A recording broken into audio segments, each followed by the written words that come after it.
Welcome to the online causal inference seminar. Today, we're doing something a little different. We're going to interview James Robbins, who's a professor at Harvard.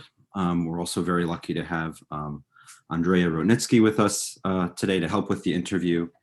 And we will be also taking some of your questions at the end of the seminar. So please submit your questions through Q&A. And we may ask them to Jamie at the end of the seminar. Andrea is going to get us started by introducing Jamie. So Andrea, whenever. All right. Thank you very much, Michael. So I want to thank you, Michael, Guido, Guillermo, for inviting me to join Guido and Michael in the panel interviewing Jamie. We are really delighted to have Jamie here today. So I met Jamie in the late 80s when I was a postdoc at Harvard at the Biostat department, and he was an associate professor in Epi, yet to break grounds in the field of statistics. And since then, he has been a mentor, a colleague, and a best friend for me. Jamie is just a giant in the field of causal inference. He has made innumerable foundational and groundbreaking contributions to the field. Just to name one, Jamie's work has pretty much defined how the scientific community thinks nowadays about drawing causal inferences about the effect of time-varying exposures and treatments from complex observational studies and from imperfect randomized studies. Jamie has also made, just to name a few, contributions to the analysis of missing data and semi-parametric theory. So it is thus a great pleasure to have the opportunity to converse with Jamie about his views on the past, present, and future of causal inference. So having said so, let me just start by asking Jamie, back in the late 70s and early 80s, you were just a practicing physician with no formal training in statistics. So how did you become interested in causal inference, or more generally in statistics? Can you tell us a little bit about that? Sure. So a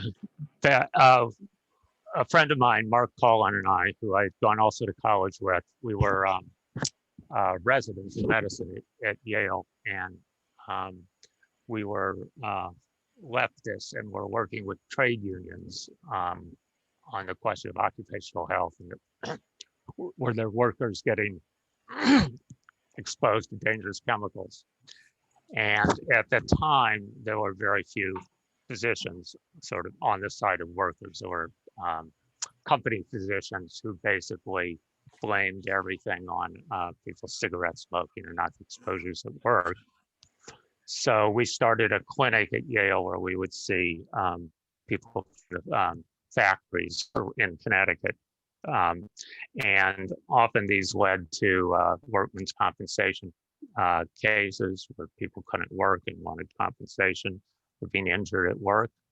In addition, there were also some, tort libel cases. So I had to testify in such cases. And the main question you're asked is, it more probable than not that the person's exposure at work caused their illness. So I had to start learning about what the answer to that question meant. And it was clearly the basis of the data turned out to be in epidemiologic papers.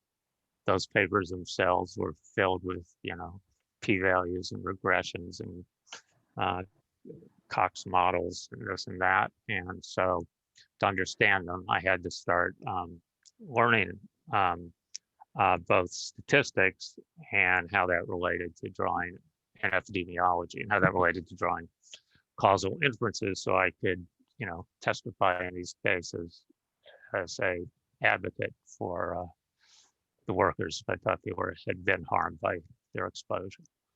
Yeah.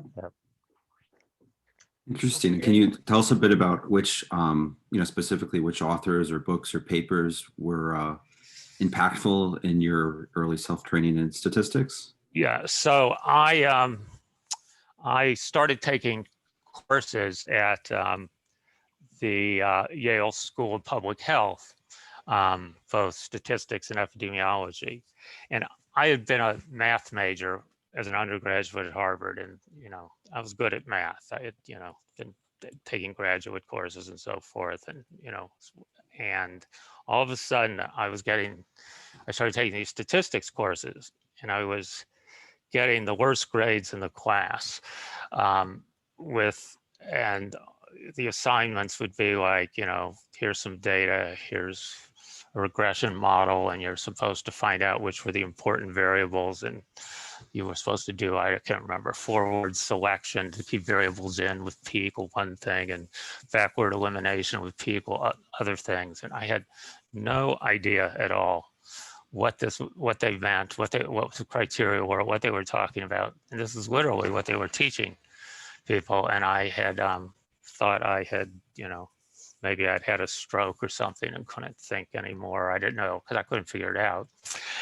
And then fortuitously, and I actually don't quite remember who recommended it, but there's an econometrician at UCLA named Ed Weimer, who wrote a book called Specification Searches back in the late 70s. So just about the time I was doing this, that basically, as they said in English at the time, deconstructed standard quotes frequentist model selection procedures. Basically, it said, okay, you go in there and they tell you to do this.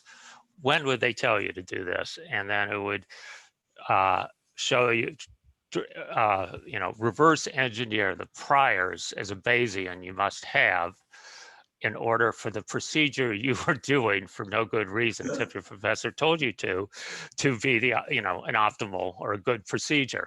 And so it was, it was really like all of a sudden there was somebody making sense in this crazy world. So I felt, indebted to that book and to him from ever onwards. And you can see I also started largely as a Bayesian, because it was the only thing I had seen that made any sense up to that time. So then I stopped caring what they told me to do and just tried to understand what they meant if you reverse engineered it. So that was the most important book to me because of the cognitive dissonance I was in. After that, I started trying to actually learn statistics, and I got the book that really helped me was Cox and Hinckley's book on theoretical statistics, which I found, it was like a whole new world. I really enjoyed it, all the concepts, it was math, but as I would say too, it was not math, there were all these things specific to statistics and how you decided about uncertainty and what you conditioned on. And at that time, I also got very much, when I was starting into the foundations of statistics, so I read a lot of this stuff from the 60s and 70s on, not only Bayesian versus frequentist, but the likelihood principle and the conditionality principle and things like that, and to try to understand where the practices really came from and what were the contradictions or lack thereof. And in fact, my first big project I set myself, when I started actually thinking about it and trying to write about it, was trying to take all the informal but insightful rules we learned in epidemiology about confounding and bias that were mainly being laid down by this guy named Olli Miettinen in this sort of, they were very clever, but his justification was sort of, close to, and then the Lord spoke to Olli Miettinen, and Olli Miettinen is speaking the Lord's word. And so I tried to translate it into the language of mathematical statistics. That's the project I set myself, to see what all his words would formally mean if you tried to make it a formal theory, and whether therefore within the formal theory I would agree with it and what its relationship to that formal theory was. And one of the interesting things at that time is it was right at a time that Efron and Hinckley had published a paper about using the observed rather than the expected information to estimate the variance, the MLE and parametric models, because the observed information was in certain models accurate to order n to the minus 3 halves in variance rather than just order n to the minus first, and therefore it was better to use it in these situations than to use the expected information. And when I translated this into the things epidemiologists had been writing informally and so forth, it had been for 15 years, they had been saying this in epidemiology. I mean, none of the words were the same and so forth, but it was just like, you know, if you were in a randomized trial and you had a chance association between exposure and some covariate, and you wanted to calculate an estimator of the variance of, let's say, you know, the average treatment effect plug-in estimator, whatever we were using in those days, then should you condition in your variance calculation on the observed chance association between exposure and the covariates in the data, or should you go to the population where, of course, they'd be independent? And that turned out to be the exact problem that Efron and Hinckley had written about, and everybody in epidemiology said condition on the observed associations, and that's was the difference between the observed information, the expected information. And so epidemiologists were following that advice 15 years before it was ever given. So I thought things like that were kind of cool. Anyway, yeah. I can't remember what else you asked me, so go ahead. So that's super interesting. So Jamie, and can you tell us about your experience in the early days trying to publish and really break through the field of statistics, given that you were actually an outsider in the field, you had no mentor, and even worse, you were trying to publish in a subject matter, which causal inference, which was almost forbidden at those days in statistics, in the field of statistics. Yeah, I'll try to give a sense of it. I mean, especially all the, you know, young people who are doing causal inference. It's, I mean, it's, you know, it's hard for you to imagine what it was like in those days. Literally, in biostatistics, if it wasn't data from a randomized trial, you were not allowed to use the word causality. You'd use association or this or that. And so I was, well, maybe I should get into the, I mean, the basic problem I got interested in was because I was, so I'm going to take a segue also as a later question of what was the problem I was trying to solve. So the problem I was trying to solve is I was reading papers on epidemiologic studies of, where they'd follow an occupational health cohort. People were, let's say, working in a factory in 1950 and follow them for 50 years and measure their exposures each year and whether they were at work that year and did they come back, did they not, and then when would they get, let's say, lung cancer or die, to try to figure out the effect of various exposures on the outcome. And there were, in these studies, there were a number of well-known biases, most of which were just standard, like, you know, control for confounders. But there was one that was particularly interesting and complicated. And Ethel Gilbert, who was a epidemiologist statistician and the mother of Peter Gilbert, was actually the one who I posed this problem, which was that in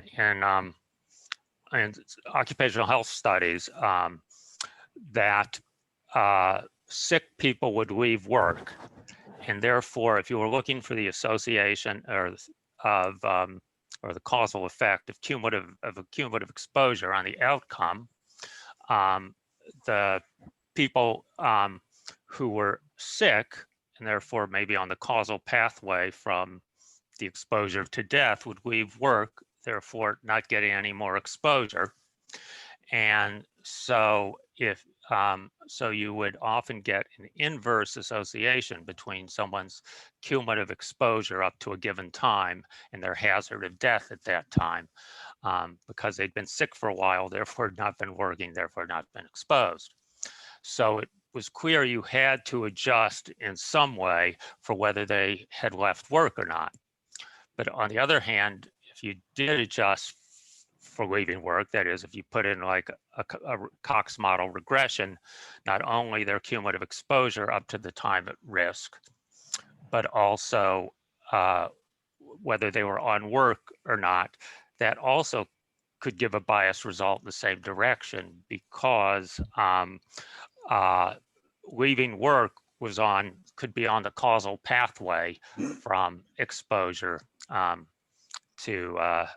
to death, because they didn't have data on, the only data you had was, you know, how much exposure you had each year, whether you were at work and when you died. So it was essentially, leaving work could be partially a proxy for having, let's say, gotten clinically sick, so you couldn't work anymore and then you died. So if you adjusted for it, you adjusted out a lot of the exposure effect through, let's say, the development of lung cancer.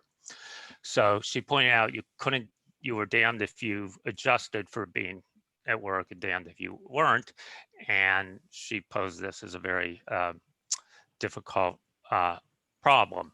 And I realized that she was right, that none of the standard methods in epidemiology at the time, which were basically, there were only two methods: do regressions and either put in with time-dependent exposures and put in up, you know, do a Cox regression up to the time at risk, put in some function of exposure and some function of your covariates.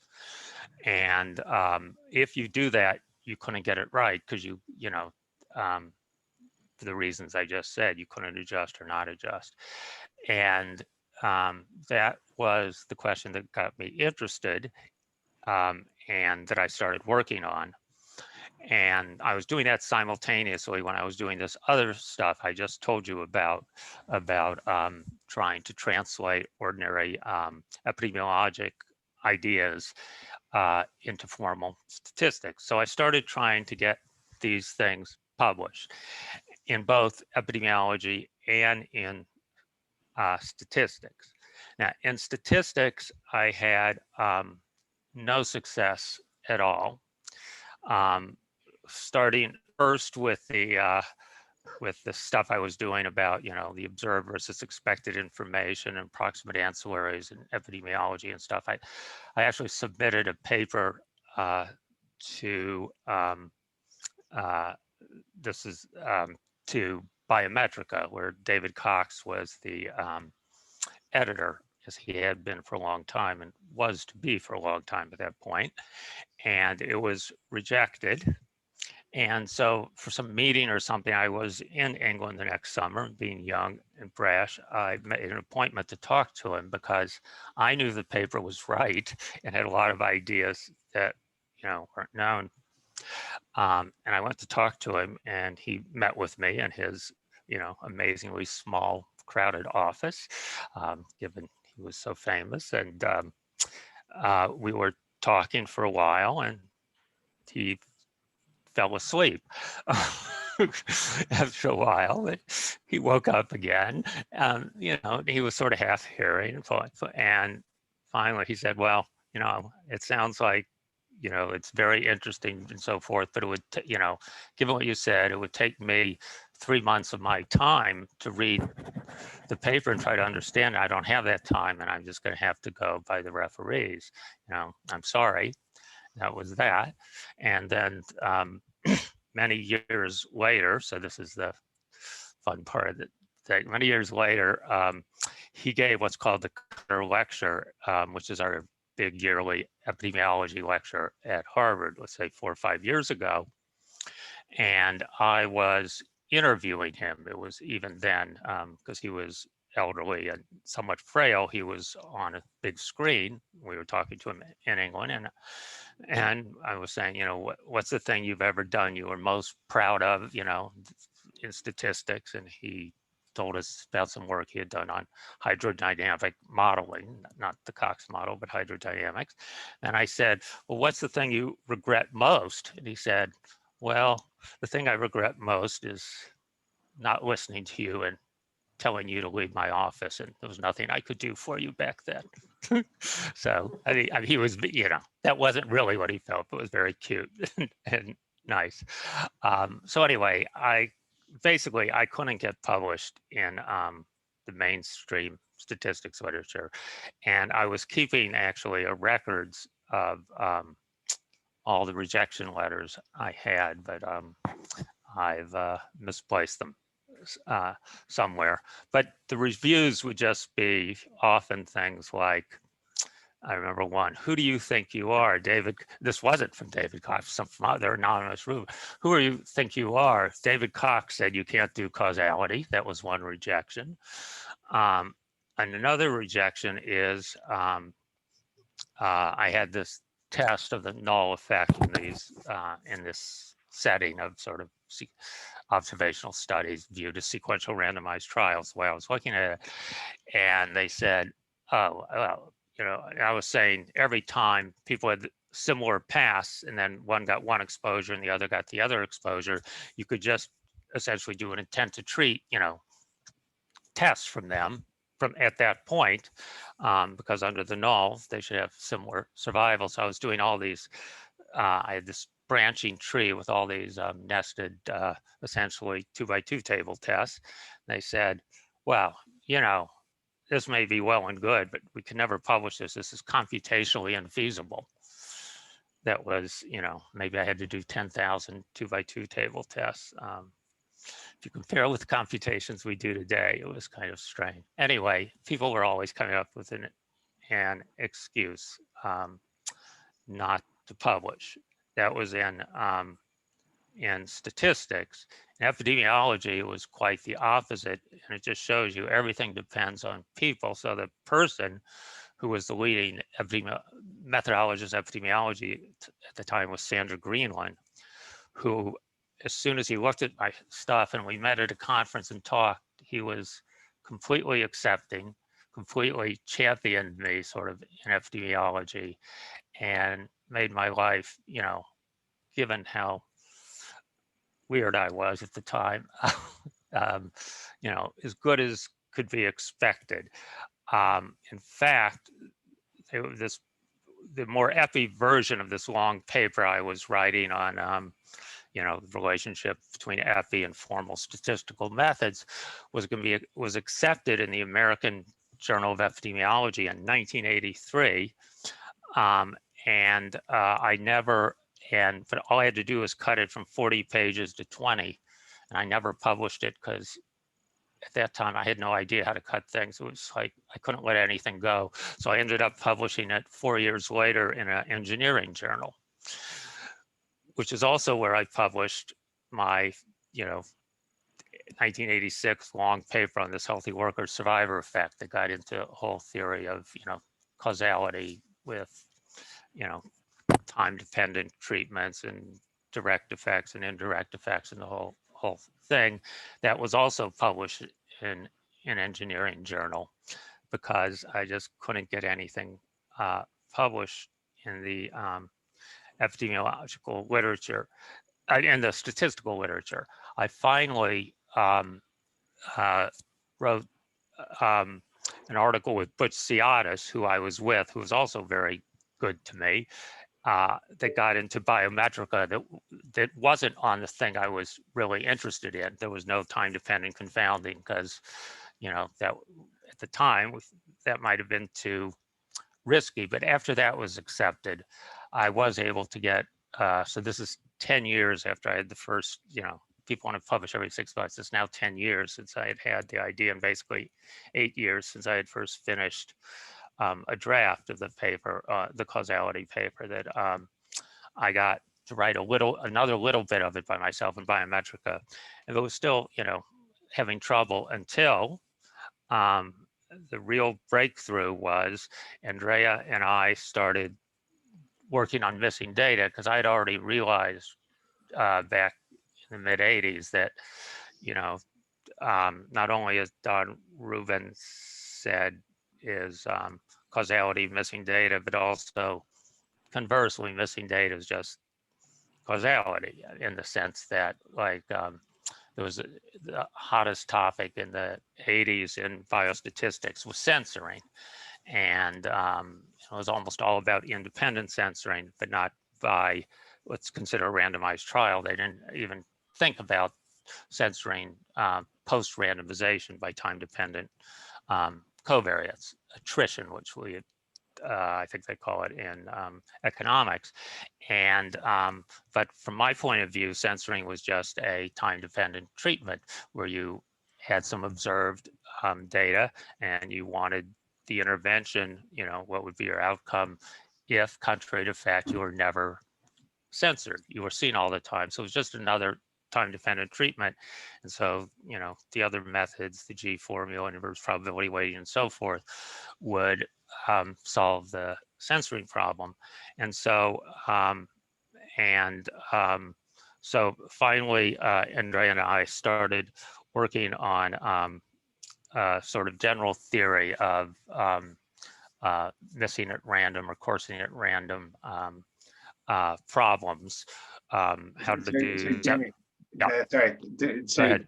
Kind of you talked a little bit about the time-dependent confounding, kind of, and the work leading up to the G formula, kind of, and the missing data work with Andrea. At that time, you can also started one of the other ideas that turned out to be very influential was the double robustness stuff that kind of related to the missing data. Kind of initially we were looking at it in the missing data setting. Can you see a little bit more kind of where that came from and how you thought about it at the time? Okay.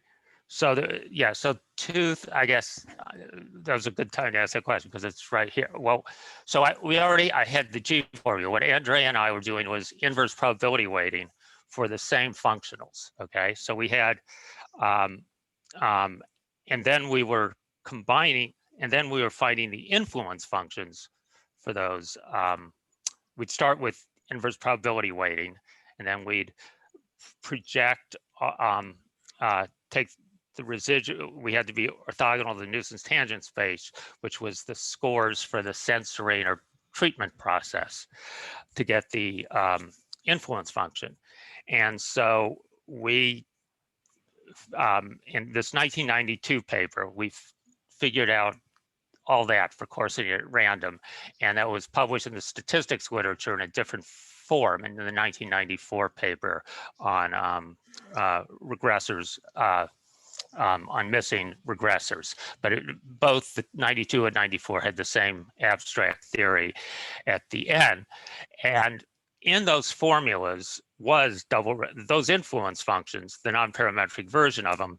They'll have you can get either the censoring mechanism or in causal treatment mechanism wrong, but if you estimate the other part of the nuisance parameters with the other part of the likelihood, you'll still be consistent, and vice versa. That was double robustness, and early on we didn't focus on it. I think so all the equations were there, and sometimes people write that's where we did double robustness because that's where we had the equations, but understanding the philosophy and so forth really came a few years later. And largely it wasn't just seeing the equations, but it was also very related to causal inference, because we knew in causal inference if a covariate did not predict the outcome given treatment, you had no confounding. Or if a covariate didn't predict treatment, you had no confounding. So we had two ways not to have no confounding. And it just seemed, so there's something interesting. There's always two ways to get it right, at least for no confounding in causal inference. So now we have these ways based on the treatment mechanism, let's say the propensity score in the simplest case, and outcome regressions. And so intuitively, since you only have to get one or the other right, there should be estimators that work if you get either of those right. And once we were thinking that way, it was clear, we immediately saw that our influence functions that we had computed for these problems, like for the average treatment effect or the mean of Y if everybody was treated, or missing at random, that it had exactly that structure, that if you estimated the nuisance parameters from the part of the likelihood they came from, you did have exactly this double robustness problem. And it turned out to be, first, a lot deeper than just causal inference. That the first paper where we, was this discussion of a paper in 1990, of a paper of ours in 1999 in JASA. The first thing we really did is we did double robustness for the completely abstract coursing at random model with just, operators and this and that, because at that point we understood it that well. We also did specific cases like, the average treatment effect and so forth in that paper. But then once we saw this structure of double robustness, we saw that there were a lot of other things, like Andrea immediately noticed that we could do missing not at random model, where the probability of missingness does depend on your, let's say, your outcome Y that's missing, but it's dependence. It's a what do you call it? Sensitivity analysis model. Yeah, the point is those models didn't factorize into the likelihood didn't factorize in the usual way, yet there was still ways to do double robustness. That, in fact, the whole class of models has finally, in this recent paper, again with Andrea and Ezekiel Sweckler in Biometrica, I would say. So let me switch topics for Okay. a little bit. So when so in the late 80s, early 90s, kind of a lot of the work on causal inference, kind of certainly in Cambridge, was kind of based on potential outcome approaches. I remember that was when we first met. Then kind of the graphical work by Spiritus, Gleimer, Shines, Pearl became much more prominent. What are your views on that? Kind of, how do you view the single world intervention graphs kind of as fitting in there and building on both? So I think the biggest role of those graphs, they have many roles, but the biggest role is to unify the two, so that the two schools can talk to each other, and this as certain people in both schools with some influence have sort of polarized a situation that I don't understand why people would want to polarize them, because the more ways you have to think about a problem, the better it is. The more perspectives you have, the more you understand it. And so I think anybody should be able to think in both languages, since graphs encode both languages. It's just that Pearl, for his own reasons, likes to hide usually the counterfactual approach, and likes to do things by just saying, if you remove this arrow or this arrow, then or this blocks this backdoor path, everything's okay, and so he never has to even put the counterfactuals on the graph. This was one question, since I thought I might get it. I'm going to see if I can share my screen. So sure, I want you to tell me, because this is really a case, one picture's worth 10,000 words. But so let me see if this works. Let's see.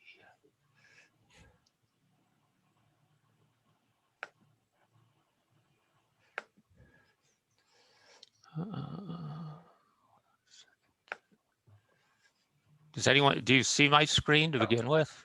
No or yes? No. Okay, that's what I was afraid of. I'm on the wrong, you guys can see me, Yes. but okay, I won't do that because there's somehow 2 Zoom meetings going on. And so I hope I can get back. Can you still see me? Yes. Really? Okay. All right. All right, then I'll go on because I have no idea how you can see me. I've done it again. Okay, so let me just use words then. So for somebody who's doing counterfactual causality, no confounding is you say things like, the treatment A is independent of Y, the counterfactual Y parentheses A equals 0, where Y parentheses A equals 0 is your Y if I forced A to be 0. While, so that's an algebraic statement using counterfactuals. And for somebody who does graphs, no confounding is just a graph with an arrow from A to Y, but no confounder U with a common cause U with arrows from U to A and U to Y. So no confounding for graph people is just a causal graph versus just A arrow Y, as opposed to the independent statement. And so Swiggs unifies them by saying, okay, a SWIG is a single world intervention graph. So all you do is you take the graph, which A to Y, which is this world. These are the variables you see in this world. And you say, what would the data look like if I actually did the intervention and forced A to be 0? Well, what would it look like? Well, so we take the treatment node A and we split it in 2. We still have the random A. That's the A you would have if I didn't intervene. That still exists without being cross-world. It's just something that's there. If you didn't intervene, something would happen. That's that A, the same A we usually see when we don't intervene. And so that's your random A you see in the data. Then we split the node. In the counterfactual world, the causing is done by a non-random A, which we write as little a equals 0. That's another non-random node. And that causes, so we put an arrow there, to the outcome. But the outcome in the counterfactual world, where we fixed A to 0 for everybody, is the random variable, capital Y, parentheses, A equals 0. That is the counterfactual. So if you look at that graph, I now have capital A. It's not connected to anything because because I've split the A node into the random A and this little A equals 0, which is the intervention, and the arrow out of A now goes out of the A equals 0 because that's what's doing the quotes causing the little A equals 0, what you force people to in the counterfactual world. So now I have a graph where I have a capital A on it and I have a capital Y parentheses A equals 0. Those are the only 2 random variables on the graph and they're independent. So you see the SWIG starting from the graph encodes exactly the information that people say is no confounding in the counterfactual way of viewing it, no confounding. And this works in great generality and is quite useful. And in fact, if Thomas Richardson, Ilya Spitzer, and I have 2 recent papers in the archives that shows you how far we've gotten with this, that does almost many things in most general causal graphical causality. All the identification algorithms, all the results on mediation. In the most complicated situations, you can see how it all works through SWIGs and how we think it's a much cleaner way to understand it and view what's going on, but that's a matter of preference. But you can see all the results of graphical causality just from thinking about counterfactuals, and so plus, and the role of graphs is they allow you to read off independencies. When two variables are separated, they're marginally independent, and deseparation in general. So for example, I read your article where you were comparing graphical and non-graphical approaches, and for the graphical, you were giving, like Pearl's rules about remove this arrow and if you block this backdoor path. But if you had done that, with SWIGs instead, it would have all been, at least to me and Thomas and other people like them, pretty seamless. There wouldn't have been anything odd. You'd just be using deseparation and counterfactuals. You'd see that they map exactly into one another. Great. So, Andrea, you wanna? I think we're going to go with the audience question first. Yeah, I think. Yeah. So we have a question from the audience. This is Eric Chechen. So I'm going to unmute him. Let's see.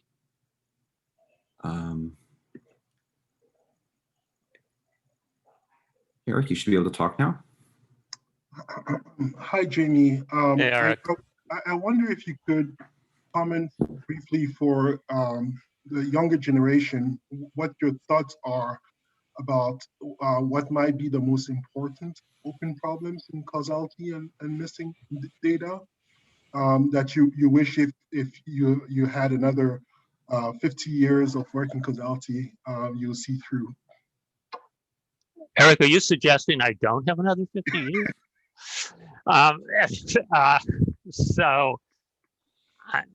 So to me, the world's first completely changed. I mean, it's just amazing what's happening. There's, I don't know, thousands of people working in causality. There are a million new ideas every day. It's so different than the early days. So I actually think if you ask this question, Eric would be much better at giving an answer than I would be. But because he's more involved with more of it. But I would, the things that have really impressed me, things people. First, all the work on interference in all its ways is, that was really something that had not really been tackled before recently, and there's so many interesting and cool new results and understanding ways to analyze data that with interference. So I think that's an amazing area. I think another area is what to do, if anything, about when there's unmeasured confounding. I mean, beyond, let's say, pure instruments, which are pretty well understood. This is an interesting area because it's something that clearly the computer scientists doing causality now are throwing down big, models or, using deep learning and auto codes. Everybody's got their own black box to control for uncontrolled, unmeasured common causes of things, when we know that can't be done without assumptions. And often the assumptions are a bit obscure. And so I have two things. First, to clarify when you can, what are the assumptions required to be able to do such analyses, to be able to control for unmeasured confounding? What structures must you have that obviously have to ultimately be untestable? And which ones might be plausible? And in particular, the stuff like, the stuff Eric's been doing on what he calls proximal inference is one of, I think, the coolest, most rigorous versions of that I've seen.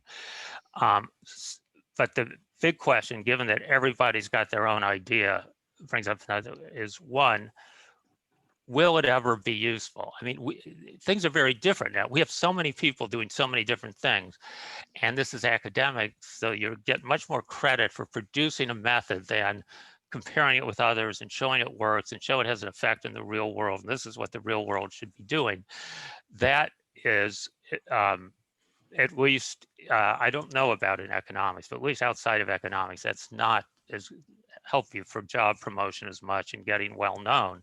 So there are a lot of ideas out there about incredibly hard problems, unmeasured confounding. And I think not only having better theory to understand why we can do it, but also having some plan, which I have some idea about how we would ever judge which of these things work or don't work. What would it even, because everybody's going to throw their head into the ring. That's, I think, a major question. And what other areas? I think the issue of, the role of deep learning and all these things and causality in general is quite an interesting open problem. I mean, there's this view that, like, that there should be that what these methods do is find a low dimensional representation somehow, take a huge amount of data, get a low dimensional representation of things that really matter, like genomics, some real causal network of how the genes are related, and how to go from the data we have to that is a huge open question. And so I've seen, for example, I'm sure Carolyn Euler's talks, where that seems to be what her goal is. There are a lot of really interesting ideas there, and I think that may change a lot, or it may not. I don't know how it's going to go. I mean, future is hard to make predictions about. And I guess the other area I've really been struck with, not alone, is the stuff out of ETH about whatever they call it, inference, that I forget all the words, that it's the same. You use the fact that certain causal invariant inference, that certain causal structures don't change in different settings, and then use many different settings, experiments, and so forth to try to understand what you can say. There's also, since I'm involved with it, also still work like about more traditional non-parametric search methods. I mean, so in discussing that, I'm getting into the whole question, also with Carolyn's stuff, the whole question of how do you go from association to causation based on data, and all the issues about causal search. And obviously, that's an incredibly important area, and this invariant methods one. There's a lot of other methods for causal search, one of which I'm somewhat involved in through nested Markov models, and which of any of those will turn out to matter in the world is also an incredibly interesting question. So if I was young, those are the areas I would be interested in, and what their contribution is going to be remains to be seen. But of course, what the contribution of even more standard causal inference at this point has not been well evaluated. And I think that's a whole area we could talk about that's really missing, is how do we know we're right, and how do we know we're helping the world compared to previous things? Amy, related to that, can you give us an example, a real life example, where causal inference made a difference? Where, so yeah. So I'm going to give an example I know about because I was involved with it. I'm sure everybody who does a lot has their own example from their own area, and I think in any area there are a lot of subtleties in why it made a difference. So I'm just going to briefly talk about one where I know made a difference. So the methods I had developed for causal inference with time-dependent exposures and confounders there was a lot of pushback for many years saying, oh, it usually gives the same answer as other people and it's much harder to do, and things have always worked for us before. Why do we have to learn all this new hard stuff and this and that? The usual sort of, pushback without any real critique. And what really changed that is the analysis of HIV data, because what was happening, HIV is an example where there's an amazing amount of treatment by indication. That is, so the HIV virus kills people eventually and causes AIDS by destroying CD4 cells in the body, which are immune cells, so you don't have them left. And it also, you can see how bad it's doing because there's low CD4 count, high HIV RNA. And so, and there's good treatments have, as you know, been developed that keep HIV at bay for years, and people can live normal lives if they're on these medicines. And there have been lots of observational studies of HIV RNA, of HIV disease, and randomized trials. And when people would look at the effect of the methods that had already been shown to be good in randomized trials under certain circumstances, look at their effect in observational studies in as close to similar circumstances as possible, they weren't agreeing. I mean, something would be good in a randomized trial and observational study would have no effect in the wrong direction, a minimal effect when they use standard methods of analysis. And when we started using methods that appropriately adjust for time-dependent confounding, that was no longer true. We started getting results very close to what they were getting in randomized trials, and that's because the kind of bias these methods adjust for, that standard methods of regression, where you either put or don't put in the time-dependent covariates in the model, are particularly large. Those kind of biases are particularly large in a setting where there's a lot of treatment by indication. That is, the doctors really know who's at high risk, and those are the people they tend to give the drugs to observationally, so that the people who are getting treated are just the people who are going to do poorly. So there's a huge amount of confounding, and since it's this complicated feedback over time system, you really need to use appropriate methods. So I think that would be the case that really change things. Like even among doctors now do HIV, you have to use these methods, which is only slowly happening in other areas of medicine.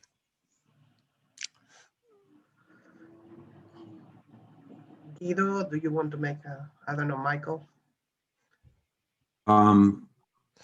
Sure, yeah. So could you maybe talk about, are there any policy questions or applied questions that are motivating your work currently that you're working on? Not as, as many.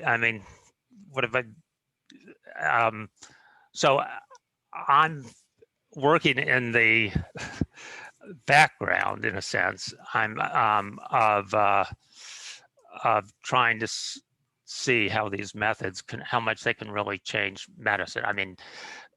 And how important they are in different situations. It's Miguel Hernan's really, doing the heavy lifting. And that's something I could get in detail. He's really the closest to somebody, I think, who's trying, at least in medicine, to see when these kind of methods make a difference and when they don't, the kind of thing of how important are they, where are they important, and so forth. And things I've worked on recently having to do with that is something I've thought about for a while, but we just I finally, I think, fully understand it. This is a paper with Andrea and myself and Wen Wu and Zach Sean, where if you're looking for optimal, so diagnostic tests in general, like getting a CAT scan to see if you have lung cancer, have no effect on your survival, except through the treatment you receive. That is, it gives information, like do you have cancer? But it itself doesn't help, except by giving information. And so it has no direct effect on the outcome except through the treatment actually received. And I developed some methods for that in 2008, which in actual analyses of like an HIV were giving 50-fold increases in efficiency. I mean, you literally need a 50th of the sample size, which was, in my experience, was kind of mind blowing. I'd never seen anything like this. So, recently I've been working, out the whole theory of that and understanding when you'd get these huge increases and when you wouldn't. And I think it's, an area where statistics, the usual kind of statistics, where if you do it right, you get huge efficiency gains as well as bias, it's unusual. And it's a situation, I think, where that's occurring. The other area I guess I've really been working on most recently is the issues of, valid inference after using machine learning.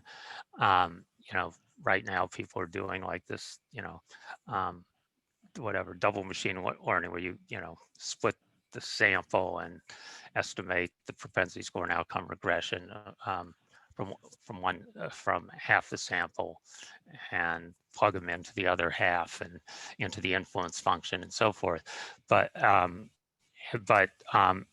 even that, there still can be bias because you have to estimate them well enough. And so I've been working on trying to use methods so when people report, here's my confidence interval, to actually test whether, how are their tests of whether the confidence interval has correct coverage.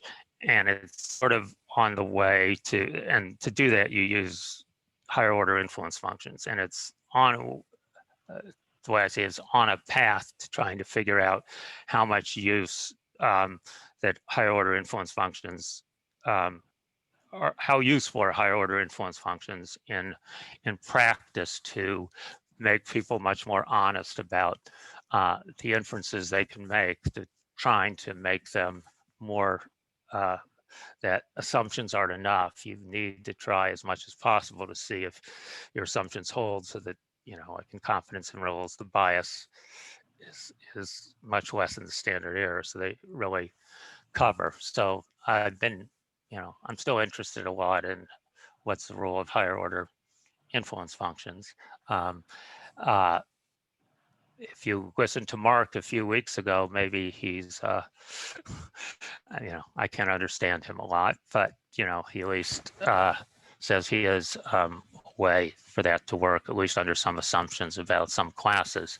But more abstractly, I'm trying to figure that out, to try to make minimal, what can you do with minimal assumptions? Can you do better with minimal assumptions if you use higher order influence functions, is something I've been spending lots of time at. I see. So maybe we'll try to ask one more question if we have time. Okay.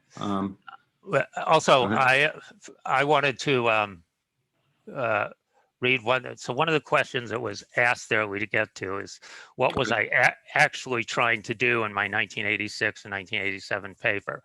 Sure. My 1986 paper. And so I wrote an addendum to my 86 paper. 87, I have the abstract to that.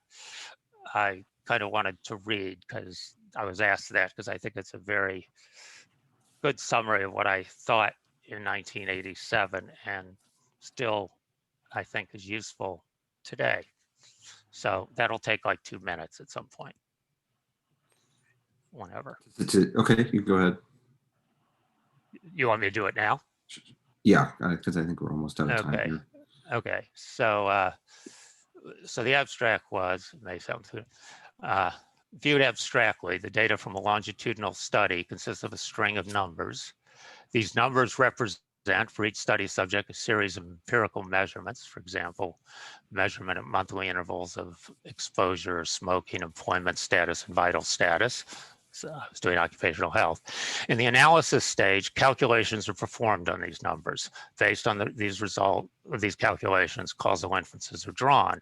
For an example, an investigator might conclude that the analysis provides strong evidence for a direct effect of arsenic on lung cancer mortality, not through its effect on the intermediate variable cigarette smoking. So the nature of the relationship between the English sentences expressing the investigator's causal inferences and the computer calculations performed on the string of numbers has been obscure, since the numerical strings and computer algorithm applied to them are well-defined mathematical objects. It would be important to provide formal mathematical definitions for the English sentences expressing the investigator's causal inferences that agree well with our formal intuitive understanding. In the published paper, that is the main paper, we developed such a formal theory of causal inference in epidemiologic study. In this theory, causal questions can be asked in English concerning the study population become mathematical conjectures about the causal parameters of a causally interpreted structure tree graph under certain non-identifiable assumptions. So that's what I said I was doing in '87. That's still pretty good characterization many years later. So Jamie, we have one more question. Okay, sure. Yes, it fits. Let's, and I think that's actually a very interesting question. So let me ask it. Okay, sure. I'm curious about Jamie's take on how to train vertically integrated causal inference researchers. E.g., folks who understand identification theory, estimation theory, and applications. Most people who do graduate work in causal inference specialize in one of these, but only have a limited understanding of the rest. Right. So I guess this is what I think. If you're, I think causal inference, like most sciences, says as people understand more and more and more, they are able to simplify and simplify and simplify. So if things seemed, that I was doing incomprehensible to people 25 years ago, given our current framework, notation, common share, you can explain to a smart kid in an afternoon. So even though I actually not sure that's as big a problem as one thinks it is, as long as you train students around people who actually can do all those things. And there are people, as you know, you've been one of them. And so I think the problem is that people get trained by people in one school, and there gets this feeling it's too hard to go over to the other school. But there are plenty of people now who can do it all. I mean, because they've been around for a while and they're very smart. And the students now, I'd say, are probably given, we used to draw from, 200 million white people. Now we draw from, 7 billion people. The students are so much better than they used to be in terms of just, ability, that I don't actually think it's going, believe it or not, to be a problem, as long as people don't try to isolate themselves into different islands and let the people who are really good and people recognize are good have a lot of influence. All right, I think that's a great way to end the interview, Jamie. Thanks so much. That was great. Thank you very much. Thank you. Thank you very much. Thank you. Thanks, Jimmy. Bye. Bye. Bye-bye. Bye.